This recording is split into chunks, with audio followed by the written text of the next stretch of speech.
big star out of me.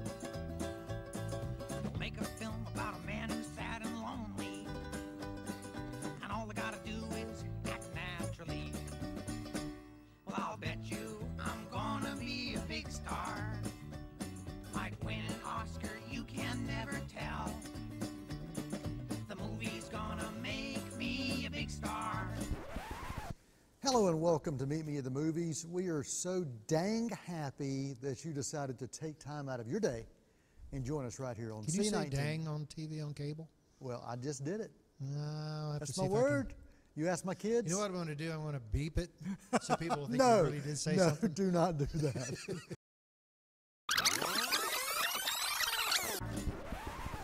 Hello and welcome to Meet Me at the Movies. We are so happy that you decided to take time out of your day and join us right here on Can you say C19. on TV on cable? Well, I just did it.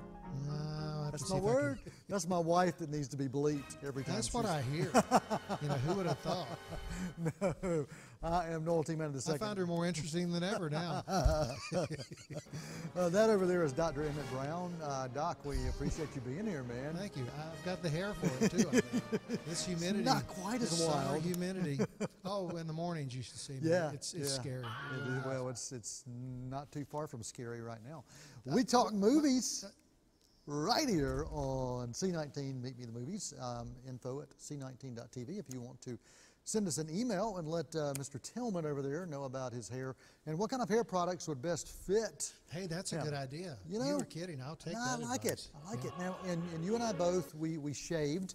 I had that kind of gravelly looking, you know, it was like a chia pet on the side of my face. I shaved. You shaved. I did. I would not have shaved today, Except for the show. Were it not for this show. Yeah. Well, good. And Well, so, yeah, I'm somewhat professional. and for those that are listening on WGWG.org. You smiled when I said I'm professional. I don't know how to take that. For those Or that I are think just I do, listening to actually. this and not seeing it, you just have to picture what we might look like. I look like Doc Brown. That's right. I looked like Grizzly Adams in his worst days. Yeah. Yeah, no. You? No, you used to like Grizzly Adams. When you started growing the full beard. Oh, the beard Yeah. last, back in the winter. Yeah, okay. Yeah. Yeah, Well, we okay. talk movies and things that don't matter much about anything at all. Mr. Tim Foster, though, anytime we need somebody to give us some richness, some enthusiasm, some brilliance, it's Mr. Tim Foster on the Tim Can. He is a guy. I he thought is you the were going one. to say we ask him who to talk to. No, he's the one that provides. He provides the rich wisdom, and that's what I like to call him. He's the rich wisdom kind of guy. And He's it's all rich, about- all right. It's about cruises. He knows what cruises to take, and he knows the perfect. Yeah, see, he knows. And he knows not to go with his wife again after she beat up on him last week. She just slapped you, man. You're still feeling that, aren't you? Still feeling that. Yeah. Ring my bell. Well, ring my bell. That's it. Hey, where was she from? Alicia Ward? Alicia Bridges. No, Alicia Bridges did I Love the Nightlife. That's and exactly She is right. from Lawndale. Yeah, Alicia. Anita Ward Anita Ward.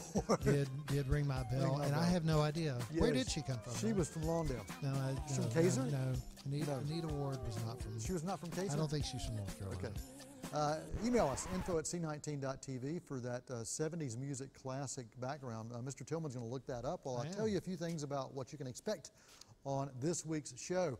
A few weeks ago, we did a kind of a Sounds of Summer special, Volume 1, as I like to call it. We looked at some of the best movie soundtracks. or Anita soundtrack- Ward's from Memphis.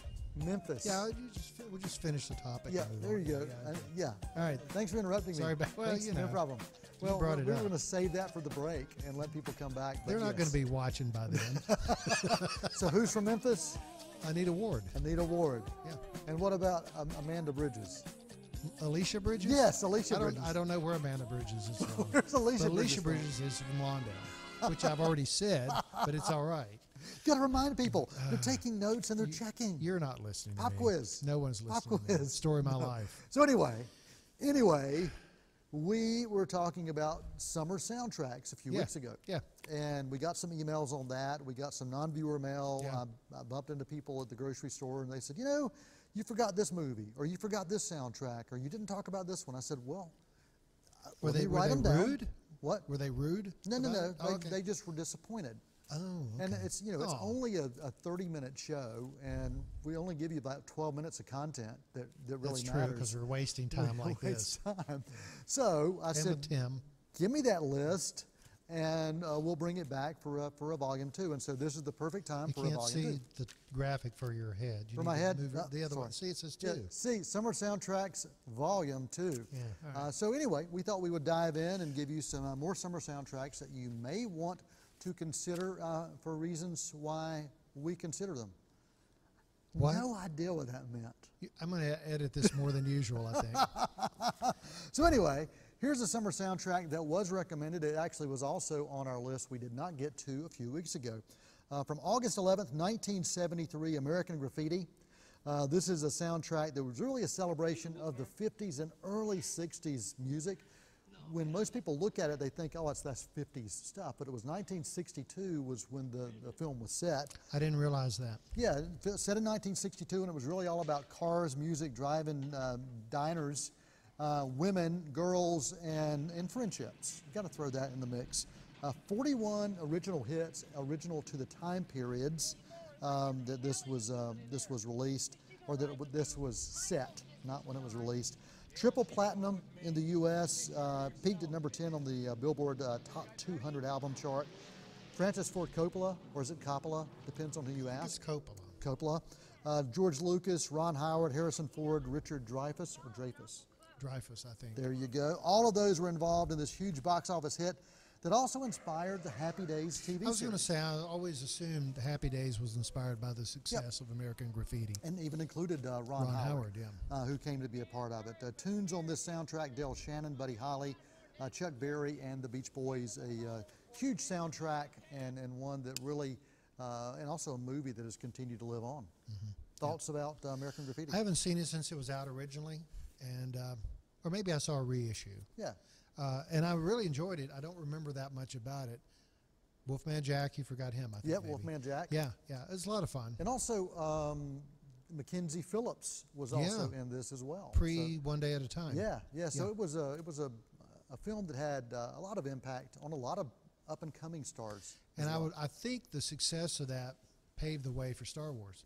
Well, it definitely did with Lucas. Well, I mean, I think George Lucas had enough clout that he was able to work on his pet project. And that's how Harrison Ford, got in the picture of Star Wars because he had a small part in American Graffiti. As a cowboy or something like that. Yeah.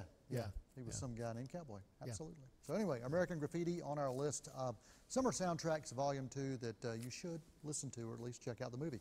What's next on our list? Well, you came up with a list, and I have not had time to do much research, but you've got Baby Driver down as number 2. Baby Driver. Which was out last year. Ton of fun. Kevin Spacey, I can't remember the guy that starred in it, though, that was so good in it. Yeah, a young guy, and I don't have his name written down, and not a name that everybody knows. It was Anita Ward, I think. Anita Ward. Yeah. It was Anita Ward and Alicia Bell. They were the two co-stars for Baby Driver. Yeah, this was released last year, June 28, 2017. I had this as one of the most stylistically unique films of that summer. Really of any of that year. Edgar Wright, who did Shaun of the Dead, also Ant-Man, he wrote and directed this crime-infused action comedy love story. And this movie really, Greg, was more about music as a supporting character than anything else. And it did so using a lot of underused tunes. You may have recognized some of the artists, but some of the tunes maybe not as much. Yeah. There were some. That's why I backed out on talking about it too much, because I liked the music. And it was full of music, and it was a great soundtrack, but I didn't know many of the songs or the artists. But that music... And by the way, Baby was played by Ansel Elgort. Ansel Elgort. I'm the R&D guy here, Thank you. Ansel Elgort, we appreciate you, and you're welcome on this show. Who coincidentally is from Polkville. Anytime. You're welcome anytime. Polkville's the short drive. Tim loved that. Tim was like, what the Shaka Khan? It's been brought to my attention that I laugh like an old man. But that's okay. And I don't know, it's like I smoke 4 packs a day, and I've never smoked. Never have smoked? No, I guess I'm just an old man. Well, yes, you are.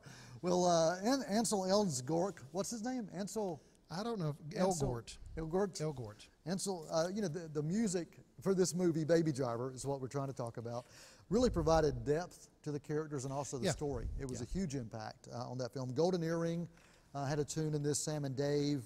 Queen had a song that's not your you know, hit that everybody thinks about. Also, Simon and Garfunkel had the title track. Right. So those were some of the featured artists. For Baby Driver, that was out last year, a really, really great. How did that soundtrack do, by the way?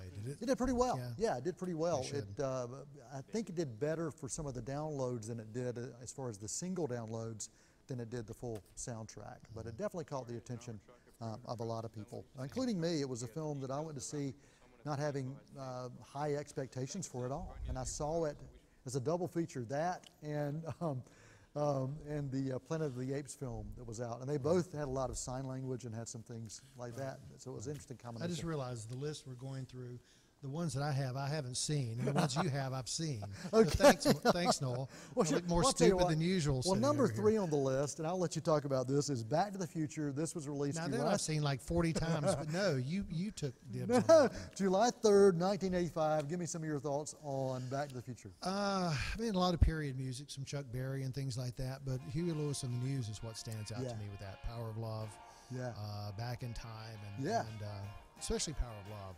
Yeah. I never get tired of the movie. I never get tired of that song. This was a movie that had a troubled past, a troubled early production. Eric Stoltz was cast as Marty McFly. I would love to see those clips. I've seen them. You've seen them? I've seen them. How did you find those? They're available now. You can find them. Really? Yeah, you can find them. Okay. You just have to know who to call. Call Tim Foster. Tim Foster can get you with those clips, and that's at info@c19.tv. Just ask for Tim to get you access to those clips. Can I call you? No, you got to call Tim. Call Tim. The movie, trouble production. Eric Stoltz was cast as Marty McFly. It just didn't work. It wasn't clicking, and so they shut down the production. They recast with Michael J. Fox, and it's hard to imagine anybody else in that role. Once that happened, it kind of changed the whole complexion of that film, of what we expect and what we think about with Marty McFly. 3 films total, and you also had an animated series that came out of this, and you, as we talked about, as you mentioned, the soundtrack, really solid. This was a huge hit for Huey Lewis for that. Who has a cameo in it? Yeah, he has a cameo. Yeah. Power of Love. He also got an Oscar nomination for that song. Did he? As well. The film had a production budget of $19 million, brought in $381 million worldwide. Wow. Well, let's take one more film soundtrack. Right. We're talking about the Summer Sounds of Summer, the Summer Soundtracks of Summer Volume 2. This movie was released in 1978. It was actually released in April 20th of 1978, but the soundtrack had a lot of legs, a lot more legs than the film did. The film was called FM. Right. And it was a double soundtrack, and by that we mean it had 2 LPs that were released. Now you just release 40 songs or whatever.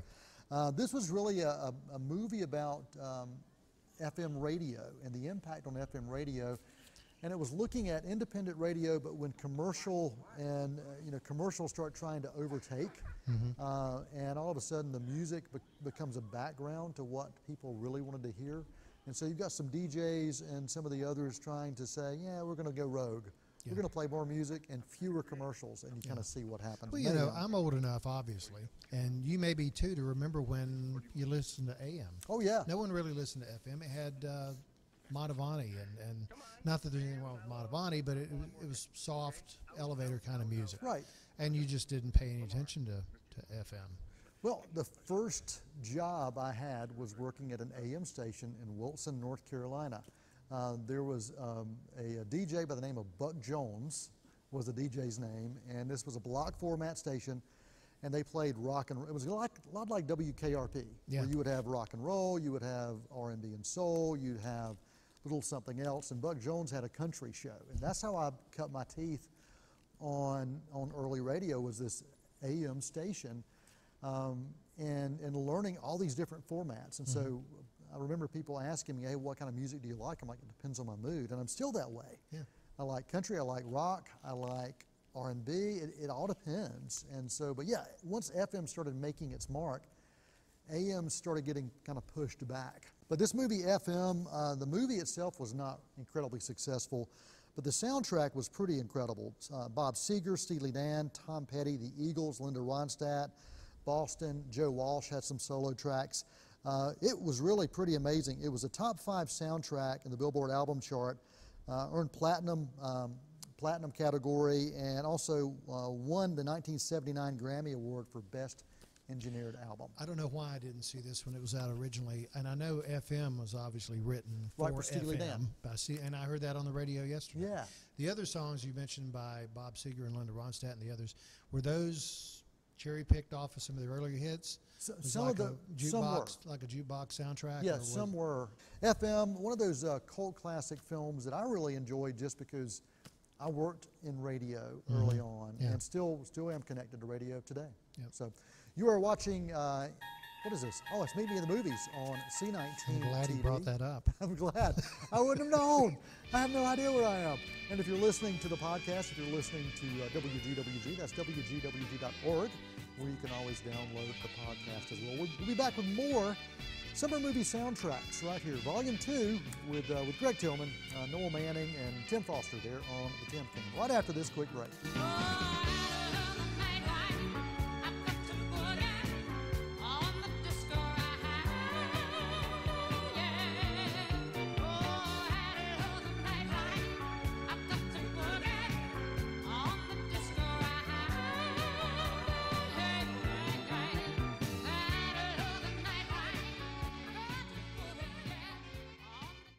Only 2 years until graduation. Then what? The Advanced Manufacturing Academy is a partnership between Cleveland County Schools and Cleveland Community College. It offers you, rising 11th graders, the chance to learn job skills, earn valuable credentials, and complete your high school studies all at the same time.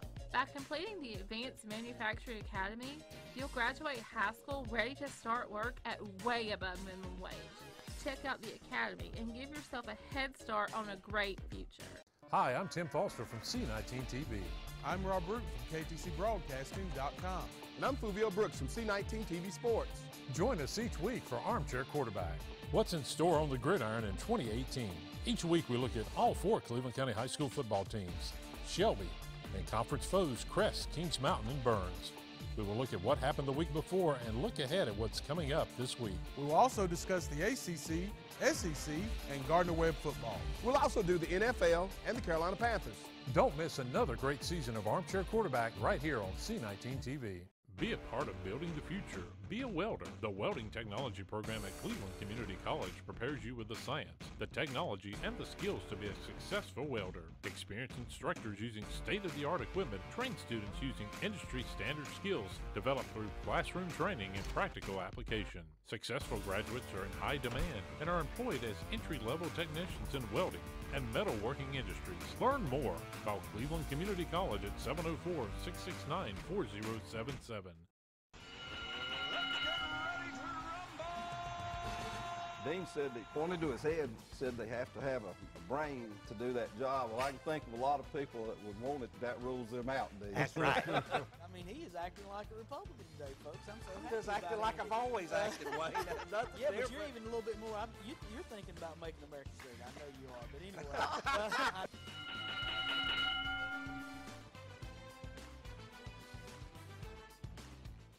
They're gonna put me in the movies.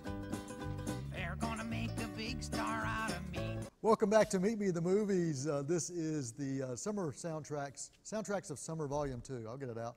Soundtracks of Summer 2. Volume 2, right here. I spent a whole 5 minutes on that graphic. We can at least show the whole thing once. I can tell. Yeah. C19 TV and WGWG.org is where you can find this show each week, and we appreciate everybody who decides to spend time with us.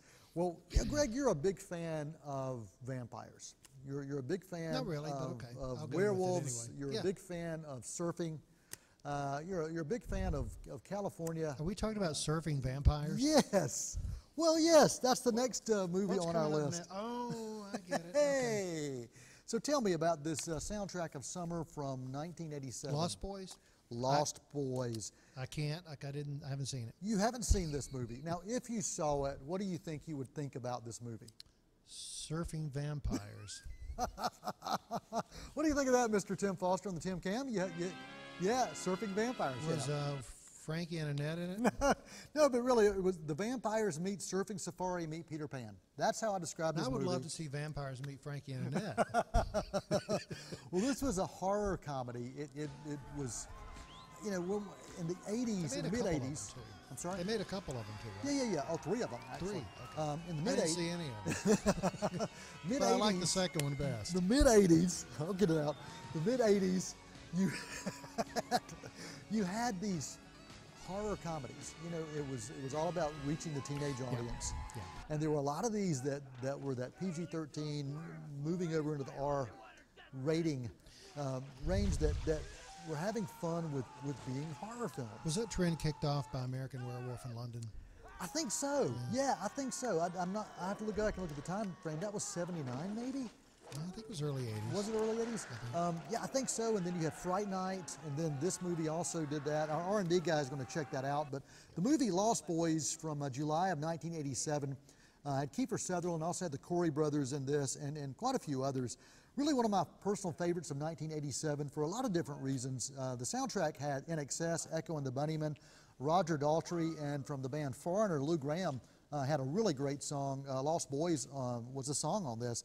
The budget for this, $8 million, not a huge budget for this kind of film, $32 million at the box office, so it did pretty well. It opened up at number 2 at the box office that year. Number 1 film at that time, the Bond film, Living Daylights. Really? And so I think if Bond hadn't been there, this would have been the number 1 film. It stayed in the top 10 at the box office for 4 weeks in the summer of 1987, so it had a lot of success. The soundtrack did pretty well, especially for those AAA stations, stations that played adult album alternative, and stations that wanted to play those kind of deep cuts. Yeah. A lot of deep cuts on this particular soundtrack. American Werewolf was out in 81. 81, So, okay. yeah. Yeah, 81. American Werewolf in London, yeah, I think that definitely kicked off. It definitely kicked off effects from a horror standpoint, but yeah, the comedy. We have as it well. together, don't we? We do, Yeah. we do, and that's the thing. That's the cool thing about the show. If we don't have the answer, we'll find it out for you if we think about it. So Lost Boys, Lost Boys on our summer soundtracks, Volume 2, right here. Guardians of the Galaxy, you did see this movie. Great movie. Great Yep. movie. Wonderful movie. Wonderful soundtrack. 2014. Yep. Let's get your thoughts on why you think this movie was so great. Well, I think it comes down to your opinion on 70s music. Okay. And Yeah. I know I'm a product of that period, and I enjoy playing that music. But I think there's a reason for it. I think it's just good music. Yeah.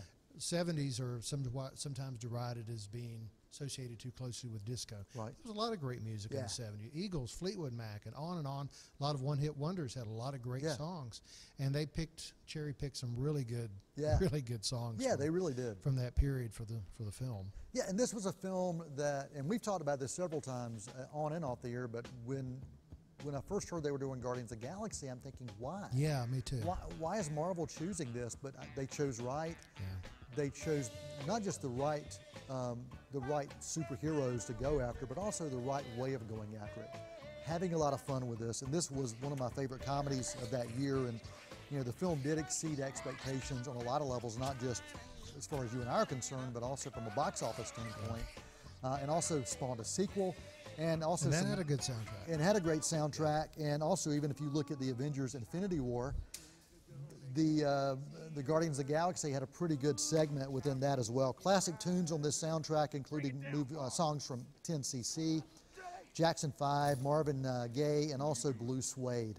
The album did quite well. It was number 1 on the Billboard Top 200 chart. Now listen to this. This is pretty cool. It was number 1 for 16 weeks. Not 16 consecutive weeks, but 16 weeks. I didn't realize that. And it's the only time that a soundtrack has been released with previously released songs to make it to number 1. Huh. Which is pretty interesting. Yeah, it is. You know, because every song. Which is, again, a testament to the music. Yeah, I agree. And 1.7 million copies. It was the second best-selling soundtrack of 2014. Wow, I didn't know that. Frozen was number 1. Well, there you go. So, Guardians of the Galaxy, August 1st, 2014, on our list of summer soundtracks, Volume 2. Got one more I want to make sure I mention. This is from 1999, number 1 box office hit with Julia Roberts, Richard Gere. Not Pretty Woman. This is Runaway Bride. This was their second time getting back together again. Yeah. Gary Marshall also involved in this.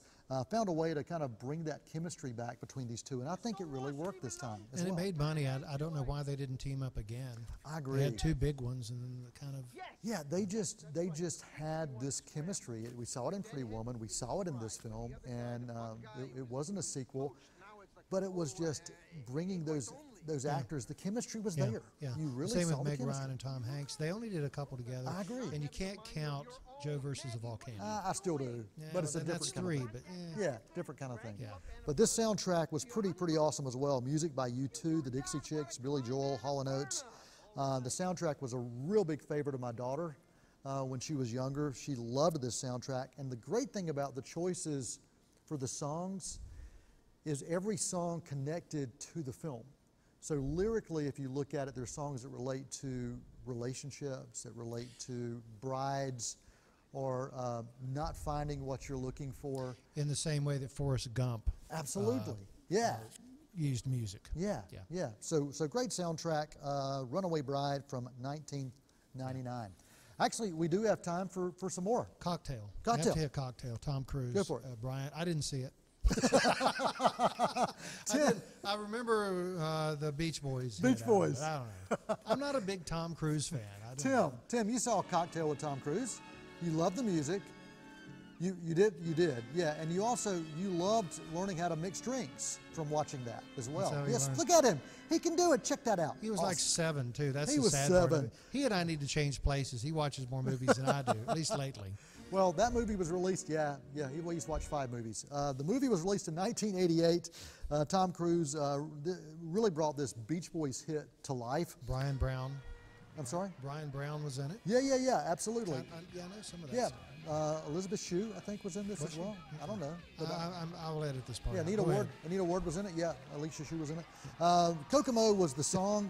This movie was a top 10 box office hit for 12 weeks. The soundtrack also featured Ry Cooder, Robert Palmer, the Georgia Satellites, and North Carolina's own David Wilcox. The Beach Boy tune was #1, United States, Japan, and Australia. Australia #1 for 2 months. Also earned a Grammy nomination and a Golden Globe nomination. This was the Beach Boys' only their 4th #1 hit, which really kind of That surprised me. surprises me too. They had tons of and their hits. last, I guess, probably. Yeah, 4th #1 hit, marking the 22nd year after their first #1 hit, which was Good Vibrations. So Good Vibrations released in '66. Kokomo, 22 years later, #1 hit for the Beach Boys. Cocktail is the name of that movie and that movie soundtrack. Well, we're going to wrap things up with a movie quote, as we always like to do. This comes from a movie from the summer, a Caddyshack we talked about on a previous film. Yeah. Ty Webb was the character played by Chevy Chase. And he I'd said, like to see Ty Cobb doing that. Chevy Chase's character, Ty Webb, said, "Stop thinking. Let things happen. Hey, and be the ball. Be the ball, Danny." I don't think that fit Ty Cobb's mentality and No, he really personality. didn't, but he was a baseball player. Yeah. So there you go. That's it for the Meet Me at the Movies Summer Soundtracks, Sounds of Summer Volume 2, right here on C19 TV and WG.org. Till next time, I'm Noel Manning II. That's Greg Tillman, and back there on Mission Control is Tim Foster. Till next time, thank you so much. That's a wrap.